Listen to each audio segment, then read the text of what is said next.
දල වශයෙන් ඔයාලා මතක තියාගන්නකෝ මේ ECG වල ප්‍රයෝජනේ එතකොට. ECG එකක් අරගෙන ඒක ලස්සනට මේ විදිහට ආවේ නැතුව මෙන්න මේ වගේ එක මේ මල විකාර නම් එන්නේ මේ වගේ ජංජාල නම් එන්නේ අනිවාර්යෙන් එයාට MI එකක් තියෙන්නේ. දැන් MI කියවම දැනගන්න ඕනේ මයෝකාඩියල් ඉන්ෆාක්ෂන්. ඒ කියන්නේ මේ හෘදයේ කොහේ හරි පේශි වලට රුධිර සැපීම නැති වෙලා හේතුව මොකද්ද? හේතුව කිරීටක දමනි බ්ලොක් වෙලා ත්‍රොම්බෝසිස් වෙන්න පුළුවන්. එතන ත්‍රොම්බස් එකක් තියෙන්න පුළුවන් කොහේ හරි රුධිර කැටියක් හිර වෙලා. එතකොට අන්න දැන් දොස්තර මහත්තයාට දැන් නම් දැන් වැඩේ තේරීගෙන එන්නේ. සමහරවිට ලේ චෙක් කරනවා රෝගියාගේ. ලේ එකක් කරන් ටක් ගාලා චෙක් කරපුවාම ඕකේ තියෙනවා ක්‍රියටින් කයිනේස් වගේ ඒවා. ක්‍රියටින් කයිනේස් ඔයදරුනම් මේ වච්චර හිතන්න යන්න එපා. තව ට්‍රොපොනින් වගේ ප්‍රෝටීන වලින් එන කොටස්. ඔය ඒ වගේ දේවල් රුධිරේ වැඩිපුර පෙන්වන්න ගන්නවා කියන්නේ ඒක එක ඉන්ඩිකේෂන් එකක්. එක මේ දර්ශකයක් හෘදයේ කොහේ හරි පේශි මැරෙමින් පවතිනවා කියන එකට. හරි? දැන් බලන්නකෝ දොස්තර මහත්තයා එයාගේ හිස්ටරි එක ගත්තා. ලෙඩත් කිව්වා මෙන්න මෙහෙම ආවා බං අත දිගේ කැක්කුම ගියා උරහිතට ගියා බෙල්ලට ගියා මගේ හක්ක රිදෙන. දැන් ඒවත් කියවෙනවා. රෝගියටත් දාඩියයි. ඒත් එක්කම මේ ඔක්කාරය කලන්ත ගතිය ඒවත් තියෙනවා. ඒ ඇස්සේ ECG ගත්තා ECGත් පිස්සු නටනවා. බ්ලඩ් ගත්තා බ්ලඩ් එකෙත් ඔන්න ට්‍රොපොනින් අරව මේවා දැන් තියෙනවා. එහෙනම් ඉතින් පුතා MIම තමයි. එතකොට දොස්තර මහත්තයා අනිවාර්යෙන් අර දැන් ඔක්සිජන් දෙමින් ඉන්න රෝගියාට තව දෙන එක මේ ඖෂධ වර්ග තියෙනවා. ප්‍රධානම දේ විදිහට එයා දෙන්න ඕනේ මෙන්න මේ රුධිර කැටියක් මෙහෙම තියෙනවා නම් මේ රුධිර කැටිය දිය කරන්න ඕන. දැන් මේ වෙලාවේ හැටියට වෙන ලොකු දේවල් වලට යන්න කලින් ඒක කරලා ඉන්න ඕන ඉස්සල්ලාම. රුධිර කැටිය දිය කරන්න ඕන. රුධිර කැටිය දිය කරන්න අපි දෙනවා ප්‍රති රුධිර කැටි කාරක කියලා જાතියක්. ඔන්න මතක තියාගන්නකෝ. දෙන්නේ මොනවද? ප්‍රති රුධිර කැටි කාරක. ඒ කියන්නේ රුධිර කැටි කාරක වලට විරුද්ධව වැඩ කරන එක. රුධිර කැටි දිය කරනවා. ඔය වෙනුවට දෙනවා දෙකක්. වොෆරින් කියලා දෙනවා. මම වලට තේරෙන විදිහට මෙහෙම වොෆරින් කියලා දෙනවා. තව තියෙනවා හෙපරින් කියලා જાතියක්. ඔන්න ඕවා එන්නත් කරනවා කෙලින්ම. හරි? ඒතර වොෆරින් එහෙම දීලා හෙපරින් දීලා මේ රුධිර කැටිය දිය කරලා දාන්න පුළුවන්. ඔන්න පළවෙනිට වෙනද මේක දිය කරලා දානවා. ඊට පස්සේ දැන් මෙයාට මේ වෙලාවේ හැටියට හෘදය දැන් මේ වෙලාවේ හැටියට හෘදය චුට්ටක් සංසිඳවන්න ඕන. මේ වෙලාවේ හෘදය දැන් අමාරුවෙන් නොන්ඩික ගහ වගේ යන වෙලාව. හෘදය චුට්ටක් සංසිඳවන්න ඕන. ඒ වෙනුවට දෙනවා බීටා බ්ලොකර්ස් කියලා එකක්.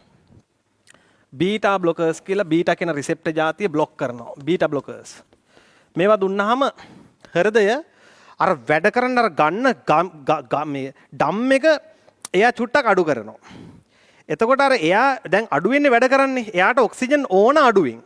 ඒ නිසා අර ඔක්සිජන් ඕන අඩුවෙන් හින්දා එයාට අර එයාගේ මේ හදවතට වෙන්න තියෙන ඩැමේජ් එක යම් ප්‍රමාණයකට අඩු වෙනවා. දැන් ඔක්සිජන් වැඩිපුර ඕන නම් රුධිරයත් වැඩිපුර එපෙයි. දැන් මේ වෙලාවේ රුධිරය බ්ලොක් වෙලානේ.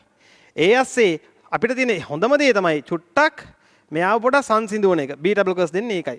තව ඉතින් ඔය නයිට්‍රෝග්ලිසරින් ඔය එක බෙහෙත් වර්ග දෙනවා.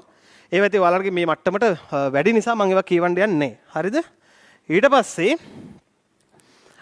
හිතන්නකෝ පුතා දැන් මේක ඔය විදිහටත් කරලා යන්න වෙනවා කියලා හිතන්නකෝ සැත්කමක් මට්ටමටම. පොඩ්ඩක් කේස් එක දරුණුයි.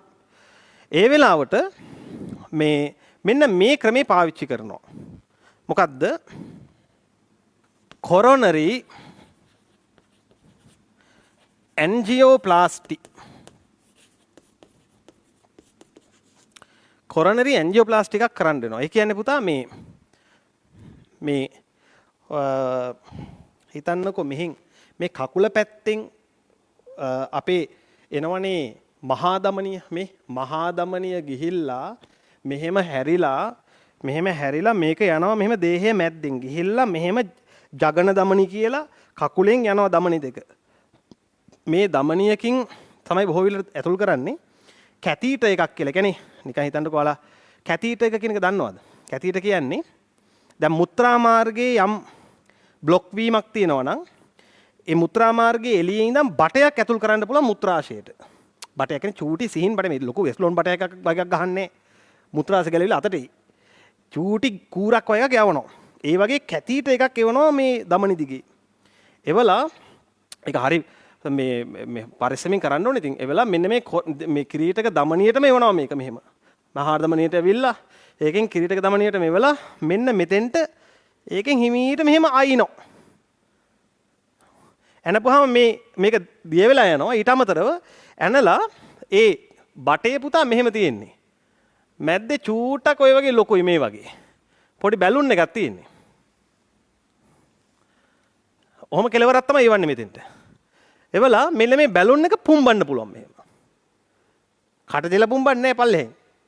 මේක අර ඒ මැෂින් එකෙන් කරගන්න පුළුවන්. මේක පුම්බනකොට මේක පුම්බනකොට මෙන්න මෙතන මේ තියෙන ප්ලාක් එක පොඩ්ඩක් පල්ලෙහාට යනවා මෙහෙම.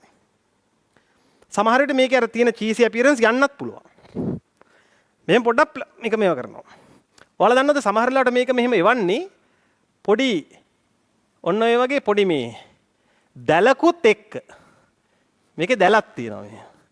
නියම ක්‍රම නේද? දැන් මේ බැලුන් එක පිම්බෙද්දි අර දැලත් ඒත් එක ලොකු වෙනවා. ඉතින් මේ දැල ලොකු වෙනවා මෙහෙම. ලොකු වෙලා ඒක ගානට ලොකු විදිහටම හිටිනවා මෙහෙම. ඒතර මේ ප්ලාක් එකේ එන බලපෑම නැති කරලා දානවා. ඊට පස්සේ ආයෙම බැලුන් එක හිමීට පොඩි කරලා මේ කූර අයින් කරනවා. අර දැල එතනමයි. ඔන්න ඔය වගේ සැත්කම් මේකට යොදන්න පුළුවන්. එහෙම නැත්නම් යන්න පුළුවන් අන්තිම එක තමයි මේ MI එකකදී මෙන්න මේ කිරීටක දමනි අවහිරුණාම යන්න පුළුවන් අවසානම දේ තමයි බයිපාස් සැත්කම. අහලා තියෙනවද? බයිපාස් සර්ජරි එක තමයි යන්න තියෙන අන්තිම ක්‍රමය. ඔය බයිපාස් එකට ගන්න පුතා ගොඩක් වෙලාවට මේ සැෆෙනස් කියන වේන් එක. ඒ කියන්නේ සැෆෙනස් කියලා නමකින් හඳුන්වන ශිරාවක් තියෙනවා කකුලේ. ඒ ශිරාවේ කොටසක් තමයි ගන්නෙ. අපේ ඇඟෙන්ම රුධිර වාහිනියක් ගන්නවා. අරගෙන මෙන්න මේ දැන් හිතන්නකෝ බයිපාස් කියන්නේ මොකද්ද? ඔය වචනේ තේරුම මොකද්ද? දැන් හිතන්නකෝ අපි පාරක යනවා කියලා. දැන් මම කෑගල්ලේ පාරේ යනවා දිගට. කෑගල්ල කොළඹ පාර කියලා කියන්නේ හරිය කාර්යබහුලයිනේ. කෑගල්ල ටවුන් එක මේ මැද්දේ හම්බුනාම මගේ අම්මේ ඉතින් සෑහෙන බ්ලොක් එකක් සමහරලාවට. ඔන්න ත්‍රොම්බෝසිය කෑගල්ලේ හරි. දැන් මට සිද්ධ වෙනවා ඒ හින්දා වෙන පාරක් පාවිච්චි කරන්න. මම යනවා අර කෑගල්ලේ අලුත් පාර දිගේ මෙහෙම. ගිහිල්ලා මෙතනින් පාරට වැටෙනවා. ඉතින් කෑගල්ලේ මේ අලුත් පාරට කෑගල්ලේ අය කියන්නේත් මොන පාර කියලාද? බයිපාස් රෝඩ් කියලා. හරිද? අන්න මේ බයිපාස් කරන්න අපිට මේ බ්ලොක් එක මග ඇරලා යන්න පුළුවන්. එතකොට කිරීටක දමනියක් බ්ලොක් වුණාම අර අපි ගන්න අලුත් රුධිර වාහිනිය මෙන්න මේ වගේ කරන්න පුළුවන්. මේ මහා දමනියෙන් කෙලින්ම එක බට් කරනවා. බට් කරලා රුධිරය ගෙන්න ගන්නවා මේ ත්‍රොම්බස් එකෙන් එහා පැත්තට මේ බලන්න ඉතින් නේද? විද්‍යාවේ දියුණුව නිසා මිනිස්සයාට ලැබිලා තියෙන යහපත් දේ. මේ එතකොට මහා දමනියෙන් කිරීටක දමනියට රුධිරය ආවහම බ්ලොක් නිසා දැන් මේ දමනිය ඔස්සේ මේ ඇවිල්ලා තියෙන මේ රුධිර වාහිනිය ඔස්සේ මෙහෙම ඇවිල්ලා බයිපාස් කරලා මෙතන ඉඳන් රුධිරය සපයනවා. මේක තමයි බයිපාස් සැත්කම කියලා කරන්නේ. ඔන්න මතක තියාගන්න. ඉතින් මේක ඊටාම සංකීර්ණ සැත්කමක්. හරි? බයිපාස් සැත්කමක් කරපු රෝගියෙක් ආපහු ජීවිතේ සෑහෙන දුරට තමන්ගේ ආරක්ෂාවක් ලබනවා. හැබැයි ඒ කෙනා මෙන්න මේවා ඇති වුණ ස්වභාවයේ කෙනෙක්නේ.